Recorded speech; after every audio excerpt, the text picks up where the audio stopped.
स्वागत है आपका मेरे YouTube channel only physical education में। हम यूनिट 7 कंप्लीट कर चुके हैं। आज हम यूनिट 7 के MCQs देखेंगे, कुछ इंपॉर्टेंट MCQs। चलिए शुरू करते हैं। फर्स्ट MCQ है हमारा, द टर्म एरोबिक मीन्स के एरोबिक मीन्स होता क्या है। आप लोगों का डिफरेंस पता होना जरूरी है कि एरोबिक और एनारोबिक में क्या डिफरेंस है। एनारोबिक मीन्स वो एक्सरसाइज होती हैं जिसमें हमें ऑक्सीजन की नीड कम पड़ती है या नहीं पड़ती, ठीक है। एनारोबिक वो एक्सरसाइज होती है जिसमें हमें ऑक्सीजन की नीड कम होती है या नहीं होती। ऑक्सीजन की एब्सेंस में हम जो एक्सरसाइज करते हैं, जो भी एक्टिविटी करते हैं, वो एनारोबिक होती है। और एरोबिक कौन सी एक्सरसाइज होती है, ये कौन सी इवेंट होते हैं एरोबिक वाले, जिसमें हमें ऑक्सीजन की नीड पड़ती है। ऑक्सीजन की नीड पड़ती है। जैसे एक शॉर्ट स्प्रिंट रेसर है, मान लीजिए किसी को 100 मीटर की रेस लगानी है, तो क्या होगा, एकदम से फर्राटा जाएगा, तेज दौड़ेगा एकदम से, तो क्या होगा, उससे ऑक्सीजन की नीड कम होगी। लेकिन अगर किसी को 10 किलोमीटर की रनिंग करनी है तो उसमें क्या होगा, उसे ऑक्सीजन की नीड पड़ेगी। तो aerobic means with oxygen, without oxygen, with water या विदाउट वाटर। तो इसका आंसर होगा विद ऑक्सीजन के साथ जो एक्सरसाइज होती हैं वो एरोबिक एक्सरसाइज होती है, एरोबिक एक्टिविटी होती है, ठीक है। Which one of these is a long term effect of exercise on cardiovascular system. वो कौन सी एक्सरसाइज है, वो एक्सरसाइज का लॉन्ग टर्म इफेक्ट कौन सा है, ठीक है। कार्डियोवैस्कुलर सिस्टम पर क्या इफेक्ट पड़ता है एक्सरसाइज का, इनमें से क्या लॉन्ग टर्म इफेक्ट है, ठीक है। हार्ट रेट है, बॉडी टेम्परेचर है, कार्डिक आउटपुट है या बीपी है। अब एक बार बात कर लेते हैं heart rate, long term effect के बारे में बात कर लेते हैं। हार्ट रेट, अगर भाई कोई भी प्लेयर हो या नॉर्मल पर्सन हो गई, अगर हम दोनों को 1 मिनट के लिए दौड़ाएंगे तो हार्ट रेट तो उनकी भी बढ़ेगी, नॉर्मल पर्सन की भी बढ़ेगी, और जो एथलीट है उसकी भी हार्ट बीट जो होगी वो भी तेज हो जाएगा। तो ये तो नहीं है, ये तो सभी के साथ हो सकता है, ठीक है। ये लॉन्ग टर्म इफेक्ट नहीं है, ये शॉर्ट टर्म इफेक्ट है जो एकदम से देखने को मिल जाता है।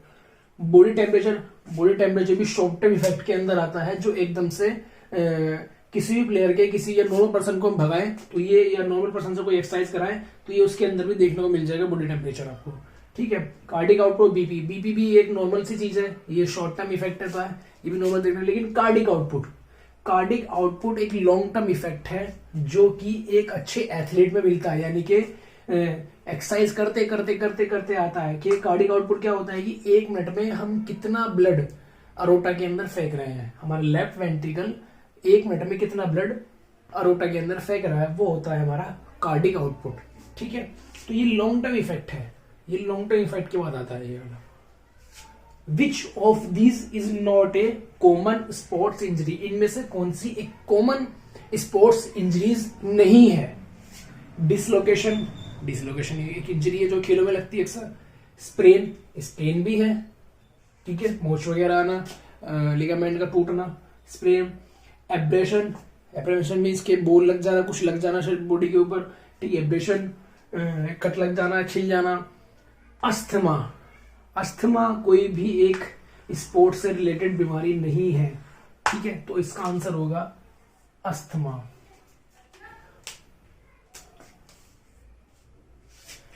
Deficiency of which of this nutrient makes the bones weak, इनमें से किस न्यूट्रिशन की कमी होने पर बोन्स हमारी वीक हो जाती हैं। कैल्शियम, फॉस्फोरस, विटामिन डी या ऑल ऑफ दीज। कैल्शियम, हमारी हड्डियों को कैल्शियम की नीड होती है, फॉस्फोरस की नीड होती है, कैल्शियम प्लस फॉस्फोरस से हमारी हड्डियां बनी होती हैं, ठीक है। विटामिन डी की भी हमें बहुत ज्यादा जरूरत होती है हमारी बोन्स को, जो कि सूरज से मिलती है, ठीक है। और ऑल ऑफ दीज, यानी कि इन सभी चीजों की हमारी बोन्स को नीड होती है। Which of this is not a soft tissues injury, इनमें से कौन सी सॉफ्ट टिश्यूज इंजरी नहीं है। अब सॉफ्ट टिश्यू इंजरीज होती क्या है, मैंने आपको बताया था कि सॉफ्ट टिश्यू इंजरी मीन्स जो इंजरीज हमारे लिगामेंट, टेंडन से जुड़ी हुई चोटें होती है, स्किन से जुड़ी हुई चोटें होती है, टिश्यू से रिलेटेड चोटें जो होती हैं वो हमारी सॉफ्ट टिश्यूज इंजरीज में आती हैं, ठीक है। और बोन से कौन कौन सी होंगी, फ्रैक्चर्स वगैरह हो गई, और जॉइंट से डिसलोकेशन वगैरह। तो एब्रेशन भी सॉफ्ट टिश्यूज के आती है, स्प्रेन ये भी सॉफ्ट टिश्यूज के अंदर आती है, कंडीशन ये भी सॉफ्ट टिश्यूज के अंदर आती है। फ्रैक्चर नहीं आता हमारा सॉफ्ट टिश्यूज इंजरी के अंदर, ठीक है। फ्रैक्चर हमारा बोन्स इंजरी के अंदर आता है, जो कि फ्रैक्चर्स में फ्रैक्चर होता है, ठीक है। बहुत सारे फ्रैक्चर होते हैं, लिगेमेंट फ्रैक्चर, इम्पैक्ट फ्रैक्चर, ठीक है। तो ये 5 एमसीक्यूज हैं। The term of aerobic, aerobic किसके में क्या होता है, वो एक्सरसाइज जो विद ऑक्सीजन, ऑक्सीजन के साथ होती है, ठीक है। लॉन्ग टर्म इफेक्ट पे क्या, जो लॉन्ग टर्म एक्सरसाइज होती है उसका कार्डियोवास्कुलर सिस्टम पे क्या इफेक्ट पड़ता है, कार्डिक आउटपुट बढ़ जाता है। Which of this is not a common sports injury, इनमें से कौन सी कॉमन स्पोर्ट्स इंजरी नहीं है। डिसलोकेशन भी एक स्पोर्ट्स इंजरी है, स्ट्रेन भी, एब्रेशन भी, लेकिन अस्थमा एक स्पोर्ट्स इंजरी नहीं है, ठीक है। Deficiency of which of this nutrient makes the bones weak, किस न्यूट्रिएंट की कमी होने पर हमारी हड्डियां कमजोर हो जाती हैं। Calcium, phosphorus, vitamin, the all of this, ठीक है। इन सभी के वो अगर कमी हो जाए तो हमारी हड्डियां कमजोर हो जाती हैं, ठीक है। Which of this is not a soft tissue injury, इनमें से कौन सी सॉफ्ट टिश्यू इंजरी नहीं है। एब्रेशन भी एक सॉफ्ट टिश्यू इंजरी है, स्ट्रेन भी है, कॉन्ट्यूशन भी है, लेकिन फ्रैक्चर एक सॉफ्ट टिश्यू इंजरी नहीं है, ठीक है।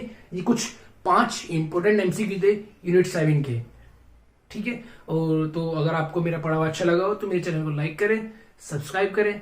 Thank you.